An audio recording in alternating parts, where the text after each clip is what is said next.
আনতে গেছিলাম মাছ, কিন্তু বাড়িতে নিয়ে ফিরলাম ফ্রেশ তাজা দুধ। দাঁড়ান দাঁড়ান, সব কিছু বলছি খুলে কি হয়েছে। এখন যেহেতু এখানে আমার অনেক বন্ধু বান্ধব হয়েছে, তো ওদের সাথে গল্প করতে করতে বলেছিলাম যে আমরা তো বাঙালি, আমরা মাছ খেতে ভীষণ ভালোবাসি। তো আমার একজন বন্ধুই খবরটা দিল যে এখানে একটা ভালো মাছের দোকান রয়েছে। নিয়ে আমরা ওখানে পৌঁছে যাই। ও মা, ওখানে গিয়ে দেখি এটা তো একটা খাটাল। আর যেমনটা দেখতে পাচ্ছেন এখানে এক একটা গরু মানে এত বড়, আমাদের দেশে যেরকম মানে কোনো ষাঁড় যেরকম হয় বড়, তার থেকেও বড় এক একটা নর্মাল এখানকার গরু। তো এই গরুর এখান থেকে কিন্তু সমস্ত দুধ এরা সংগ্রহ করে এখানের মধ্যে এখানে রেখে দিয়েছে। এখান থেকে কিন্তু আমরা কিনে নিতে পারি। আর এখানে কিন্তু দামটাও হয় একদমই কম। তো যাই হোক, আমি এখানে নিতে গিয়ে একদম মানে একদম ম্যাসাকার করেছি। একটুখানি দুধ পড়েও গেছে। Achtung! Oben, oben, oben. Ja, ich glaube doch. Links.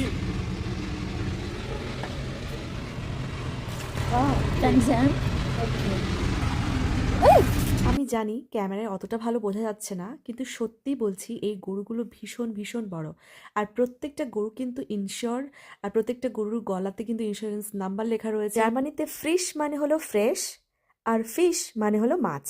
আর ফ্রিশের বানান হলো FRISCH, আর ফিশের বানান হলো FISCH। এটা আরেরই মাত্র ডিফারেন্স। তখন বন্ধুদেরকে আমি বলেছি যে মাছ খেতে আমি পারছি না, তখন আমি ফিশ বলেছি, কিন্তু ওরা ভেবে নিয়েছে ফ্রিশ। ওরা ভেবেছে ফ্রেশ মিল্ক, ফ্রেশ দুধ।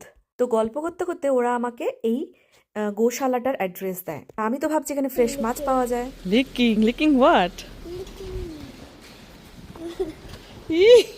Do you want to go near to her? No, No? it's very good. Ah. আর এদিকে গাছের ডালপালাগুলো কেটে ওগুলোকে কিন্তু একটা মেশিনের সাহায্যে গুঁড়ো করা হচ্ছে। আর ওদিকে একটা জায়গাতে কিন্তু গরুর সমস্ত গোবরগুলো রাখা রয়েছে।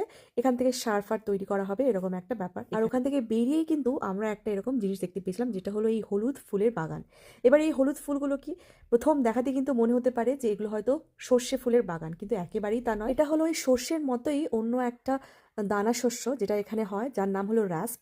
এই রাস্প থেকে কিন্তু রাস্প অয়েলও তৈরি হয়। তো আপনারা গুগল করেই দেখতে পারেন যে এই রাস্প অয়েল কিন্তু ভীষণই ভালো। আমাদের একটু তাড়াই ছিল, তাই জন্য তাড়াহুড়ো করে ওখান থেকে চলে এলাম। কিন্তু ওই বাগানের মধ্যে ঘুরতে যে কি ভালো লাগছিল বলে বলতে পারবো না।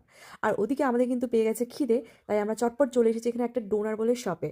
কিন্তু ডোনার শপে এসে দেখলাম এখানে কিন্তু মানে শুধুমাত্র মাংস হিসেবে যেটা রয়েছে সেটা হচ্ছে ছোট বাছুরের মাংস, মানে গরু মাংস, যেটা আমরা খাই না, যেহেতু আমরা হিন্দু, আমরা খাই না।